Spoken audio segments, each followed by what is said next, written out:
बेटा अपने बाप की मैयत पे धाड़े मार मार के रो रहा। तो एक बुजुर्ग गुजरा, पूछा कि इतना क्यों रो रहे हो? तो उन्होंने कहा कि अब्बू चले गए। तो पूछा कि कहाँ चले गए? कहते अल्लाह के पास चले गए। तो कहा तुमने किसके पास जाना? कहते मैंने भी अल्लाह के पास जाना।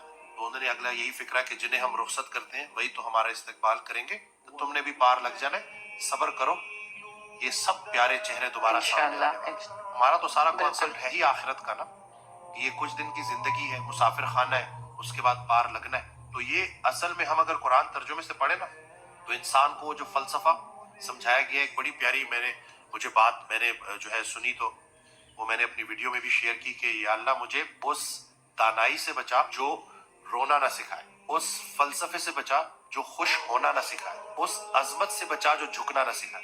तो ये हमारी दानाई, हमारा फलसफा और हमारे मर्तबे अगर हमें अल्लाह के करीब नहीं कर रहे और हमारी आंख को नम नहीं कर रहे और हमारी जिंदगी को आसान नहीं कर रहे, अल्लाह के रास्ते की सबसे राज की बात यह है कि ये मुश्किल में भी आसान रहता है, क्योंकि अल्लाह आपके साथ चलता है।